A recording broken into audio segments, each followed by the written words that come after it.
नमस्कार मित्रों, भगवत चर्चा में एक बार फिर आप सबका स्वागत है। हम लोग भगवत गीता के 18वें अध्याय मोक्ष संन्यास योग पे चर्चा कर रहे हैं। मोक्ष यानी कि चौथा पुरुषार्थ। सनातन धर्म में मनुष्य के 4 पुरुषार्थ यानी पुरुषों के जीवन को अर्थ देने वाले जो कृत्य हैं उन्हें पुरुषार्थ बोलते हैं। मनुष्य का जन्म इन 4 मुख्य कार्य को करने के लिए हुआ है, उद्देश्य भी कह सकते हैं। धर्म, अर्थ, काम और मोक्ष। जिसे करना हमारा कर्तव्य होता है वो है धर्म। मोटी मोटी परिभाषा। क्या धर्म क्या है? जिसे करना मनुष्य का कर्तव्य है। अर्थ क्या है? वो कर्तव्य या कार्य करते हुए जो उपार्जित करता है, अर्जन करता है, अर्न करता है, वो है अर्थ। वो धन के रूप में हो सकता है, संपदा के रूप में हो सकता है, ज्ञान के रूप में हो सकता है, मान सम्मान के रूप में हो सकता है, किसी भी रूप में। ये सब है अर्थ जिनका कोई मीनिंग है हमारे जीवन को सहज, सरल और उन्नत बनाने में। तो अर्थ किसे कहते हैं? अर्थ कहते हैं उन सभी वस्तुओं या चीजों को जिनसे हमारे जीवन का कुछ उत्थान होता है और उसमें कुछ बढ़ोतरी होकर के सुख की अनुभूति होती है, वही है अर्थ। सिर्फ धन को ही, लिक्विड मनी को ही अर्थ नहीं कहते हैं। अर्थ का अर्थ ही है जिसका कोई उपयोग हो। तो जिसे करते हुए कुछ अर्न किया जाए वो धर्म है, कर्म है। काम और उससे अपनी कामनाओं को, इच्छाओं को पूरा करें और फिर मोक्ष को प्राप्त हो जाए। पहले तो कामना करे और फिर उस कामना का त्याग कर दे, वो है मोक्ष। क्योंकि बंधन कामना के कारण है।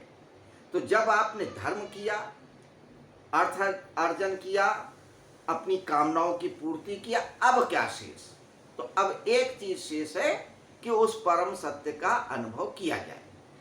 तो उस परम सत्य के अनुभव को करने के लिए एक ही तरीका है संन्यास। संन्यास का अर्थ है अपनी कामनाओं को तिलांजलि देना। तो धर्म, अर्थ, काम और मोक्ष, यही 4 पुरुषार्थ सनातन धर्म में कहे गए। भगवत गीता में इन सभी पुरुषार्थों के बारे में बहुत विस्तार से चर्चा है अर्जुन के प्रश्नों का उत्तर देते हुए। अगर उन उत्तर को, उन बातों को हम जीवन में उतार लें तो हम भी मोक्ष के अधिकारी हो जाएंगे। ये मैं नहीं कह रहा हूं, ये भगवान श्री कृष्ण स्वयं कह रहे हैं। अब सब चीजों को, कामनाओं को छोड़ा कैसे जाए, उसका सहज सरल उपाय है भक्ति। भक्ति अर्थात अपने आराध्य के प्रति पूर्ण समर्पण। तो भगवान कहते हैं कि अर्जुन तू मेरे परायण हो जा, मेरी शरण आ जा, मैं तुम्हारे लिए सारे योगक्षेम करूंगा, तुम्हारे संशयों को दूर करूंगा, तुम्हें सारे पापों से मुक्ति दूंगा। तो ये सारा उपदेश जो दूसरे अध्याय के 11वें श्लोक से लेकर 18वें अध्याय के 72वें श्लोक तक हो रहा है, उन सब के बारे में यही कह रहे हैं। क्या कह रहे हैं? कि देखो तू शरणागति हो जा, मैं तेरा कल्याण करूंगा। दूसरी बात कि जो मैंने तुमको ये सब बताया है उसे तू किसको नहीं कहेगा? जो भक्त ना हो, जो तपस्वी ना हो, जिसको सुनने की इच्छा ना हो, जिसको मुझ पे श्रद्धा ना हो, इनको तो कतई मत कहना। उनको कहना जिनके मन में मेरे प्रति श्रद्धा हो, उनको। तो मैं जो कहेगा उसका भी कल्याण करूंगा और जो नहीं कहेगा, यानी मेरे उपदेशों को जो एक दूसरे को सुनेगा और सुनाएगा उसका कल्याण करूंगा मैं, और वो मेरा बहुत प्रिय होगा। ये भगवान श्री कृष्ण स्वयं कह रहे हैं, किसी पंडित ने नहीं कहा है, किसी किताब लिखने वाले ने नहीं कहा है, ईश्वर ने स्वयं कहा है। ईश्वर हुए थे, इसकी पुष्टि अब विज्ञान भी करता है। वो एक अलग बात है, वो हमारा अभी विषय नहीं है। तो जिनको श्रद्धा है वही भगवत गीता के पूरे श्लोक को सुने, जीवन में उतारें और मोक्ष को प्राप्त हो। तो ये थी भूमिका। आइए अब श्लोक को देखते हैं। श्लोक नंबर 69, 69वां श्लोक है जिस पे हम चर्चा करेंगे। इस 18वें अध्याय में 78 श्लोक हैं।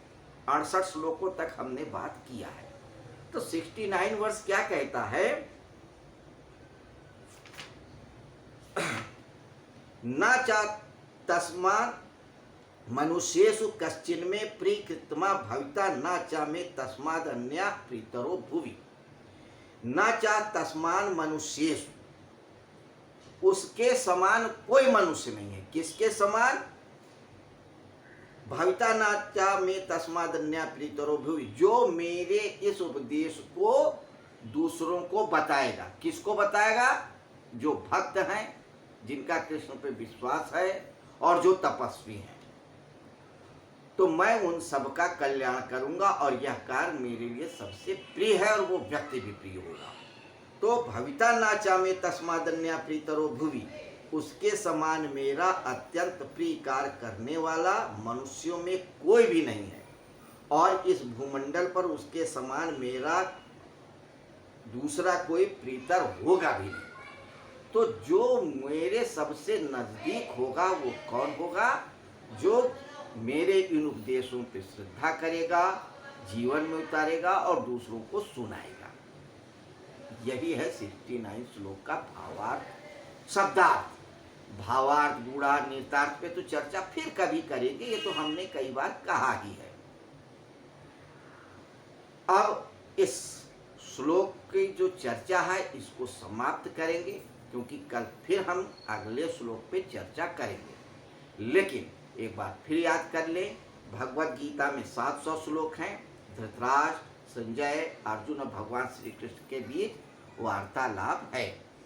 धृतराष्ट्र ज्ञान के प्रतीक है, संजय दृष्टा भाव और विवेक के प्रतीक हैं, अर्जुन मनुष्यता के प्रतीक हैं, भगवान श्री कृष्ण पूर्णता के प्रतीक हैं। तो ये था एक छोटा सा परिचय। कल फिर मिलेंगे 70वें श्लोक पे चर्चा करने के लिए। तब तक के लिए आपसे आज्ञा चाहेंगे। नमस्कार, शुभ रात्रि।